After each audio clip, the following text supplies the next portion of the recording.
എല്ലാവർക്കും നമസ്കാരം. DRW Vestige KL YouTube ചാനലിലേക്ക് സ്വാഗതം. നിങ്ങളുടെ ആരോഗ്യവും വിജയവുമാണ് ലക്ഷ്യം. ഞങ്ങളുടെ ടീമിനെ പരിചയപ്പെടാം. ഈ ചാനൽ സബ്സ്ക്രൈബ് ചെയ്യാൻ മറക്കരുത്. ഗുഡ് മോർണിംഗ് വെസ്റ്റീജിയൻസ്, എല്ലാവർക്കും നമസ്കാരം.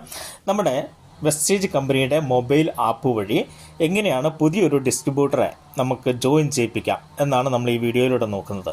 നമ്മുടെ മൊബൈൽ ആപ്പിൻ്റെ ഫ്രണ്ട് പേജാണ് ഈ കാണുന്നത്. ഇവിടെ നിങ്ങൾക്ക് ആഡ് ഡിസ്ട്രിബ്യൂട്ടർ എന്ന് പറയുന്നൊരു ഓപ്ഷൻ കാണാം.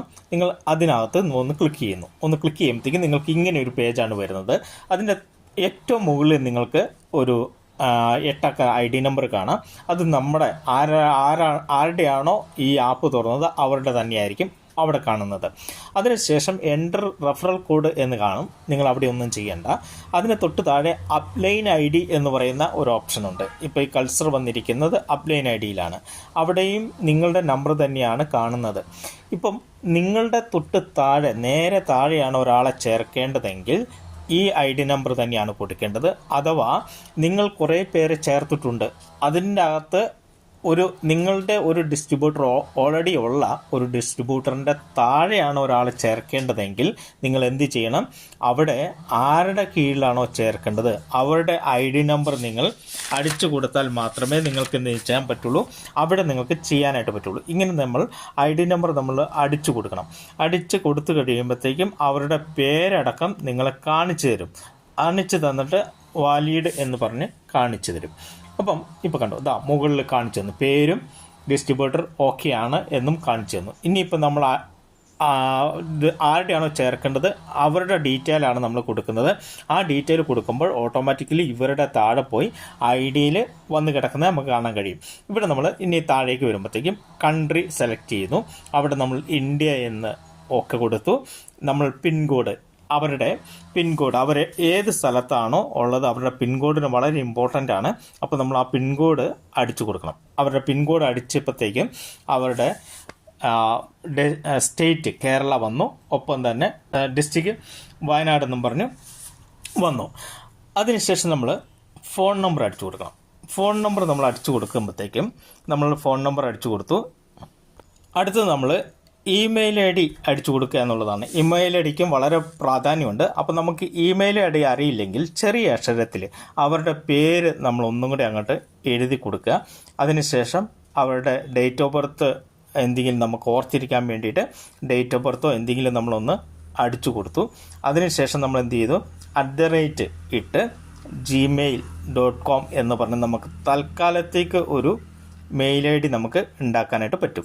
അതിനുശേഷം നമുക്ക് അവർ മെയിൽ ID ഉപയോഗിക്കുമ്പോൾ അവരുടെ മെയിൽ ID നമുക്ക് പിന്നീട് എൻ്റർ ചെയ്യാനായിട്ട് സാധിക്കും. ഇനി ടൈറ്റിൽ കൊടുക്കണം. ടൈറ്റിൽ നമ്മൾ ഇവിടെ കാണുന്നത് ഏതെങ്കിലും ഒരെണ്ണം നമുക്ക് കൊടുക്കാം. അതിനുശേഷം നമ്മൾ പേര് എൻ്റർ ചെയ്തു.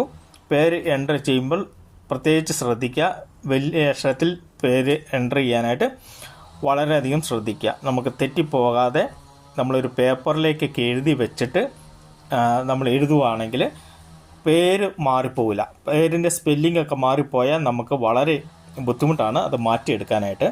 അപ്പോൾ ഒരു പേര് മിക്കവാറും നമുക്കറിയാമെന്ന് വിചാരിച്ചാലും അവരുടെ എഴുതുന്ന സ്പെല്ലിങ്ങിന് മാറ്റം ഉണ്ടാവും. അപ്പോൾ അതുകൊണ്ട് വളരെ ശ്രദ്ധിച്ച് പേപ്പറിലേക്ക് എഴുതി വെച്ചിട്ട് വേണം നമ്മളിവിടെ ചെയ്യാനായിട്ട്. അഡ്രസ്സൊക്കെ നമുക്ക് മാറ്റാം, പക്ഷേ പേര് മാറ്റാൻ വളരെ ബുദ്ധിമുട്ടാണ്. ഇനി പേര് നമുക്കിത് ഫസ്റ്റ് നെയിമാണ്. ഇനി ലാസ്റ്റ് നെയിം, അതിനുശേഷം നമുക്ക് ഇനിഷ്യൽ ഉണ്ടാകാം. ചിലപ്പം നമ്മുടെ അച്ഛൻ്റെ പേരോ അല്ലെങ്കിൽ നമ്മുടെ ഭർത്താവിൻ്റെ പേരോ അങ്ങനെയൊക്കെ അതിനോട് ചേർന്നുണ്ടെങ്കിൽ ഇത് സെക്കൻഡ് നെയിമായിട്ട് കൊടുക്കുക. സെക്കൻഡ് നെയിം ഇല്ല എങ്കിൽ നമ്മൾ അവിടെ ഒന്നും ചെയ്യേണ്ട, അവിടെ അങ്ങ് വിട്ടാൽ മതി.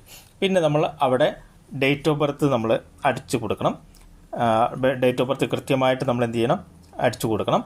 അതിനുശേഷം നമ്മൾ ഡേറ്റ് ഓഫ് ബർത്ത് നമ്മൾ അടിച്ചു കൊടുത്തു. അതിനുശേഷം ലാംഗ്വേജ് സെലക്ട് ചെയ്യണം. ലാംഗ്വേജ് മലയാളം ഇവിടെ ഇല്ലാത്തത് കൊണ്ട് ഇംഗ്ലീഷ് തന്നെയാണ് നമുക്ക് കൊടുക്കാൻ നല്ലത്. ലാംഗ്വേജ് കൊടുത്തു.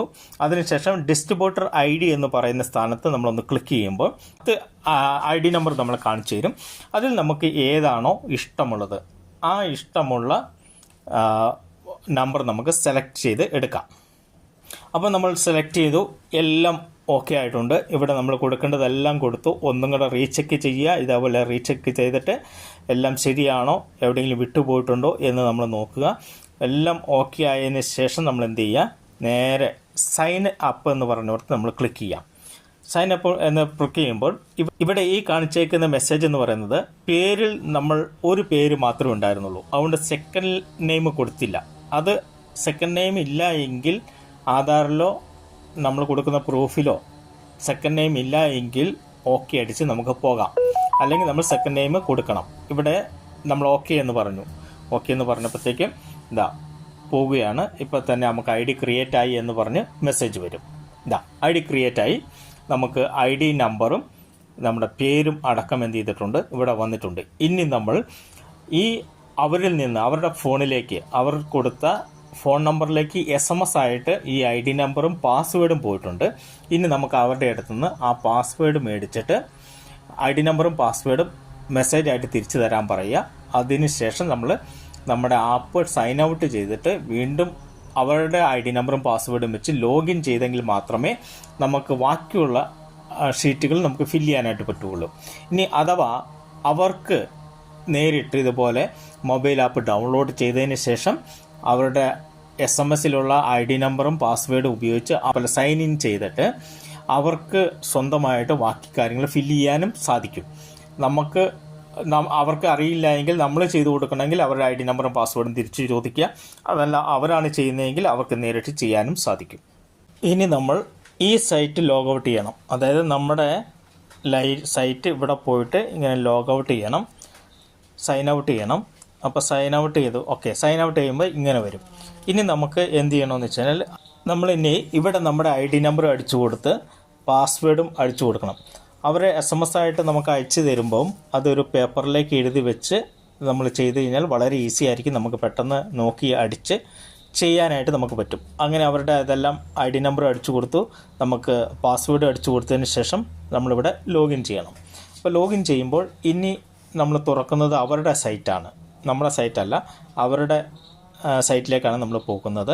അപ്പം അവരുടെ സൈറ്റിലേക്ക് തുറക്കുമ്പോൾ തന്നെ നമുക്ക് വേറൊരു ഷീറ്റാണ് വരുന്നത്, ചെയ്യാനുള്ള ഒരു പുതിയൊരു ഷീറ്റ്. ഇതാ ഈ ഇങ്ങനത്തെ ഒരു ഷീറ്റാണ് വരുന്നത്. അപ്പോൾ ഈ ഷീറ്റിൽ നമ്മൾ എന്ത് ചെയ്യണം, ഇവിടെ ഏറ്റവും മുകളിൽ കാണുന്ന 2 കോളങ്ങൾ നമ്മൾ എന്ത് ചെയ്യുന്നു, ശരിയായ ടിക്ക് ഇടണം. അതിലൊന്ന് ടച്ച് ചെയ്താൽ മതി, അന്നേരം ടിക്ക് വരും. അതിനുശേഷം നമ്മൾ ഓൾറെഡി ഇവിടെ നേരത്തെ ചെയ്ത് കൊടുത്തിട്ടുള്ളതുകൊണ്ട് ഇവിടെ എല്ലാം ഉണ്ട്. ഇവിടെ നമ്മൾ ഇനി ഇവിടെയാണെങ്കിൽ അവരുടെ അഡ്രസ്സ് അടിച്ചു കൊടുക്കേണ്ടത്. അങ്ങനെ നമ്മൾ അഡ്രസ്സ് എല്ലാം അടിച്ചു കൊടുത്തു, എല്ലാം ക്ലിയർ ആക്കി. അതിനുശേഷം നമ്മൾ അടുത്ത പേഴ്സണൽ ഡീറ്റെയിൽസ് എന്ന് പറഞ്ഞോർത്ത് നമ്മൾ പോയി. നമ്മൾ ഇത് വേണമെങ്കിൽ നമുക്ക് ഇവിടെ നിന്ന് മിസ്ട്രസ് എന്നാക്കാം. ഇവിടെ നമുക്ക് നേരത്തെ അവിടെ മിസ്ട്രസ് എന്നില്ലായിരുന്നു, ഇവിടെ മിസ്ട്രസ് എന്നാക്കി. പേര് കൊടുത്തു, എല്ലാം ഓക്കെ ആയി. ഡേറ്റ് ഓഫ് ബർത്ത് കൊടുത്തു. ഇവിടെ ജെൻഡർ എന്ന് പറഞ്ഞോർത്ത് പോയി നമ്മൾ ഫീമെയിൽ എന്ന് കൊടുത്തു. ഫീമെയിൽ കൊടുത്ത് ഇവിടെ നമ്മൾക്ക് നമ്മുടെ നോമിനിയുടെ പേര് ഇവിടെ ചോദിക്കുന്നുണ്ട്. നമുക്കിവിടെ നോമിനീൻ്റെ പേര് നമുക്ക് കൊടുക്കാം. നോമിനീൻ്റെ പേരും കൊടുത്തിട്ട് നോമിനീൻ്റെ പേര് കൊടുത്തു. അതിനുശേഷം പ്രൊസീജ് എന്ന് കാണിക്കും. അപ്പോൾ നമ്മൾ എല്ലാം ഓക്കെയാണ്, എല്ലാം ഒന്ന് ചെയ്തു, എല്ലാം ഓക്കെ ആണെന്ന് മനസ്സിലായി. നമ്മൾ പ്രൊസീഡ് എന്ന് പറഞ്ഞോർത്ത് നമ്മൾ ക്ലിക്ക് ചെയ്യുന്നു. അന്നേരം നമുക്ക് ഇങ്ങനെ ഒരു ഷീറ്റുകൾ കാണിച്ചു തരും. ഇങ്ങനെ ഒരു ഷീറ്റുകൾ കാണിച്ചു തരുന്നിട്ട് ഏറ്റവും താഴെ വരുമ്പോൾ ഇവിടെ ഒരു കോളമുണ്ട്. ആ കോളത്തിൽ നമ്മളൊന്ന് ക്ലിക്ക് ചെയ്തു, നമ്മൾ അംഗീകരിച്ചു എന്നുള്ള രീതിയിൽ നമ്മൾ ക്ലിക്ക് ചെയ്തു. അതിനുശേഷം നമ്മൾ എന്ത് ചെയ്തു, സബ്മിറ്റ് കൊടുക്കുക. അപ്പോൾ നമ്മൾ ഒന്നുകൂടെ എല്ലാം ഒന്ന് ക്ലിയർ ആണോ എന്ന് നോക്കിയതിന് ശേഷം സബ്മിറ്റ് എന്നുള്ളിടത്ത് നമ്മൾ ക്ലിക്ക് ചെയ്തു. അവിടെ ക്ലിക്ക് ചെയ്തപ്പം നേരെ അത് നമ്മുടെ ID ഓക്കെ ആണ് എന്ന് പറയും. അതിനുശേഷം നമുക്ക് KYCയിലേക്ക് പോകും. ഇവിടെ നമ്മൾ വരുമ്പോഴത്തേക്കും KYC ചെയ്യണം. അപ്പോൾ നമ്മളിവിടെ ആധാർ ഉണ്ട്, നമുക്ക് KYC കൊടുക്കാനായിട്ട്. ഡ്രൈവിംഗ് ലൈസൻസ് കൊടുക്കാം, പാസ്പോർട്ട് കൊടുക്കാം, വോട്ടർ ID കൊടുക്കാം. നമുക്ക് എന്താണോ ഉള്ളത് അത് നമുക്ക് കൊടുക്കാനായിട്ട് പറ്റും. ഇവിടെ ഞാൻ വോട്ടർ ID ആണ് സെലക്ട് ചെയ്യുന്നത്. വോട്ടർ ID സെലക്ട് ചെയ്തു. വോട്ടർ ID ചെയ്തിട്ട് അവിടെ നമ്മൾ എന്ത് ചെയ്യണം, അവിടെ ക്ലിക്ക് ചെയ്തിട്ട് വോട്ടർ IDയുടെ നമ്പർ കൃത്യമായിട്ട് തെറ്റാതെ അവിടെ നമ്മൾ അടിച്ചു കൊടുക്കണം. അപ്പോൾ നമ്മൾ വോട്ടർ IDൻ്റെ നമ്പർ അടിച്ചു കൊടുത്തു. ഇനി താഴേക്ക് വരുമ്പോഴത്തേക്കും ഇവിടെ ഒരു ക്യാമറയുടെ ഒരു ചിഹ്നമുണ്ട്. ആ ക്യാമറയുടെ ചിഹ്നത്തിൽ നമ്മൾ ഞെക്കിക്കഴിയുമ്പോൾ 2 ഓപ്ഷനാണ് നമുക്കുള്ളത്. 2 ഓപ്ഷനിലേക്ക് പോകും. ഒന്ന് ടേക്ക് ഫോട്ടോ. ഈ ടേക്ക് ഫോട്ടോയിൽ ക്ലിക്ക് ചെയ്ത് കഴിഞ്ഞാൽ നേരെ ക്യാമറയാണ് വരുന്നത്. അപ്പോൾ നമുക്ക് എന്തെന്ന് വെച്ച് കഴിഞ്ഞാൽ ക്യാമറയിൽ നിന്ന് നേരിട്ട് നമുക്ക് ഫോട്ടോ എടുത്ത് അന്നേരം തന്നെ അപ്ലോഡ് ചെയ്യാം. അതല്ല എങ്കിൽ രണ്ടാമത്തെയാണ് ചൂസ് ഫ്രം ലൈബ്രറി എന്ന് പറയുന്നിടത്ത് നമ്മൾ ഗ്യാലറിയിലേക്കാണ് പോകുന്നത്. അവിടെ നമ്മൾ നേരത്തെ ഇതെല്ലാം എടുത്ത് ക്രോപ്പ് ചെയ്ത് വെച്ചിട്ടുണ്ടെങ്കിൽ അവിടെ പോയി ക്ലിക്ക് ചെയ്തു. നമ്മൾ അതിൻ്റെ ഫ്രണ്ട് പേജ് നമ്മൾ ആദ്യമേ സെലക്ട് ചെയ്തു, അവിടെ വന്നു. ഒന്നും കൂടെ നമ്മൾ അതേപോലെ തന്നെ ക്ലിക്ക് ചെയ്തു, ചൂസ് ദ ലൈബ്രറി പോയി നമ്മൾ ഇതിൻ്റെ ID കാർഡിൻ്റെ രണ്ടാമത്തെ മറുവശം നമ്മൾ സെലക്ട് ചെയ്തു കൊടുത്തു. അപ്പോൾ നമുക്ക് ഇതേപോലെ ഫസ്റ്റ് പേജും സെക്കൻഡ് പേജും നമ്മൾ കൊടുക്കണം. അതിനുശേഷം നമ്മൾ എന്ത് ചെയ്യുന്നത് വെച്ച് കഴിഞ്ഞാൽ എല്ലാം ഓക്കെ ആണ് ഒന്നും കൂടെ നോക്കിയതിന് ശേഷം അപ്ലോഡ് എന്ന് പറഞ്ഞ് ക്ലിക്ക് ചെയ്യണം. അപ്പോൾ അപ്ലോഡ് എന്ന് ക്ലിക്ക് ചെയ്യുമ്പോൾ തന്നെ നമ്മളെ KYC അപ്ലോഡഡ് എന്ന് പറഞ്ഞ് നമുക്ക് കാണിച്ചു തന്നു. അപ്പം എല്ലാ പരിപാടിയും കഴിഞ്ഞ് നമ്മുടെ ID ക്ലിയറായി. നമ്മൾ എന്ത് ചെയ്തു, നമ്മുടെ KYC നമ്മൾ ക്ലിയർ ചെയ്തു. ഇനി നമുക്ക് ചെയ്യേണ്ടത് നമ്മുടെ ബാങ്ക് പാസ്ബുക്കും പാൻ കാർഡുമാണ്. ബാക്കിയെല്ലാം നമുക്കിവിടെ ചെയ്തു കഴിഞ്ഞു. അത് ചെയ്യാനായിട്ട് നമുക്ക് ഈസിയാണ്. അത് നമ്മുടെ ആപ്പിലൂടെ തന്നെ നമുക്ക് അവരുടെ ചെയ്തു കൊടുക്കാനായിട്ട് പറ്റും. ഇവിടെ പോയി കഴിഞ്ഞാൽ പാൻ ബാങ്ക് ഡീറ്റെയിൽസ് എന്ന് പറയുന്നവർക്ക് നമ്മൾ ക്ലിക്ക് ചെയ്താൽ മതി. ഇവിടെ നമുക്ക് ഇതേപോലെ വരും. അതും ഇതുപോലെ തന്നെ ഈസി ആയിട്ട് ചെയ്യാനായിട്ട് കഴിയുന്നതാണ്. ഇവിടെ നമ്മൾ സെൽഫ് എന്ന് പറയുന്നിടത്താണെങ്കിൽ നമ്മുടെ സ്വന്തമാണ്. ഇവിടെ നമ്മൾ ക്ലിക്ക് ചെയ്ത് കഴിഞ്ഞാൽ ഡൗൺലൈൻ എന്ന് പറയും. ഡൗൺലൈനിൽ ക്ലിക്ക് ചെയ്ത് കഴിഞ്ഞാൽ ഡിസ്ട്രിബ്യൂട്ടറിൻ്റെ ID നമ്പർ ഇവിടെ അടിച്ചു കൊടുക്കുക. ഫസ്റ്റ് നെയിം എല്ലാം ഓട്ടോമാറ്റിക്കലി വരും. അല്ലെങ്കിൽ നമ്മൾ അടിച്ചു കൊടുക്കുക. പാൻ കാർഡിൻ്റെ നമ്പർ അടിച്ചു കൊടുക്കുക. ഡേറ്റ് ഓഫ് ബർത്ത് അടിച്ചു കൊടുക്കുക. ഇവിടെ നേരത്തെ നമ്മൾ ചെയ്തതുപോലെ തന്നെ ക്യാമറയിൽ പോയിട്ട് ക്ലിക്ക് ചെയ്തിട്ട് ഇതിൻ്റെ ഫോട്ടോ എടുത്ത് വെക്കുക, ക്രോപ്പ് ചെയ്ത് വെക്കുക. അതിനുശേഷം ഇവിടെ റീഡ് എന്ന് പറയുന്ന എഗ്രിമെൻറ്റ് ചെയ്യുക, സേവിൽ ക്ലിക്ക് ചെയ്യുക.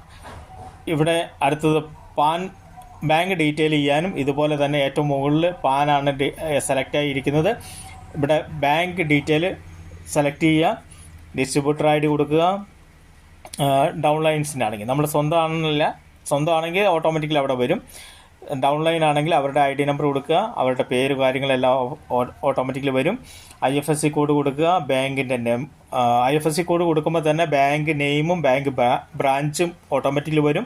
അക്കൗണ്ട് നമ്പർ 2 പ്രാവശ്യം കൊടുക്കുക. അക്കൗണ്ട് നമ്പർ എന്ന് പറഞ്ഞോർത്ത് നമ്പർ കൊടുക്കുക. എൻ്റർ എന്ന് പറയുന്നോർത്ത് ഒന്നും കൂടെ അക്കൗണ്ട് നമ്പർ കൊടുക്കുക. അതുപോലെ തന്നെ ബാങ്കിൻ്റെ പാസ്ബുക്കിൻ്റെ ഫോട്ടോയോ ചെക്ക് ബുക്കിൻ്റെ ഫോട്ടോയോ നമ്മൾ സെലക്ട് ചെയ്യുക. ഇതിൽ ഒന്ന് ക്ലിക്ക് ചെയ്യുക. അതിനുശേഷം ഇവിടെ റീഡ് എന്നുള്ളവർക്ക് ക്ലിക്ക് ചെയ്യുക, സേവ് കൊടുക്കുക. അപ്പോൾ സേവ് കൊടുത്തു കഴിയുമ്പോഴത്തേക്കും ഇത് അങ്ങനെ തന്നെ നിൽക്കും. നമ്മൾ ഒരു പ്രാവശ്യം സേവ് കൊടുത്തു കഴിഞ്ഞാൽ അപ്ലോഡഡ് എന്ന് പറഞ്ഞ് കാണിക്കും. എന്നാലും അത് അങ്ങനെ തന്നെ നിൽക്കും. ഒന്നും ചെയ്യേണ്ട. നമ്മുടെ 1-2 ദിവസം കഴിഞ്ഞ് നോക്കി കഴിയുമ്പോഴത്തേക്കും അത് വെരിഫൈഡ് എന്ന് പറഞ്ഞ് നമുക്ക് കാണിച്ചു തരും. അപ്പം ഇത്രയും മാത്രമേ ഉള്ളൂ നമ്മുടെ ഈ ID ഉണ്ടാക്കാനും ഒപ്പം തന്നെ ബാങ്ക് പാസ്ബുക്ക് അപ്ലോഡ് ചെയ്യാനും പാൻ കാർഡ് അപ്ലോഡ് ചെയ്യാനും വളരെ ഈസിയാണ്. നമ്മുടെ മൊബൈൽ ആപ്പിൽ തന്നെ എല്ലാ സംവിധാനവും ഇപ്പോഴുണ്ട്. നേരത്തെ പോലെയല്ല, എല്ലാം ഒറ്റ ആപ്പിലൂടെ തന്നെ നമുക്ക് ചെയ്യാനായിട്ട് പറ്റും. വളരെ ഈസിയാണ്. നിങ്ങൾ മനസ്സിലായില്ലെങ്കിൽ വീണ്ടും കണ്ട് മനസ്സിലാക്കുക. ഒരു പ്രാവശ്യം ID അടിച്ചതിന് ശേഷം നിങ്ങൾക്ക് ക്ലിയറായിട്ട് മനസ്സിലാകുന്നതായിരിക്കും. അപ്പോൾ നമുക്ക് അടുത്ത വീഡിയോയുമായിട്ട് കാണുന്നോടം വരെ എല്ലാവർക്കും വിഷ് യു വെൽത്ത്. ജയ് വെസ്റ്റീജ്.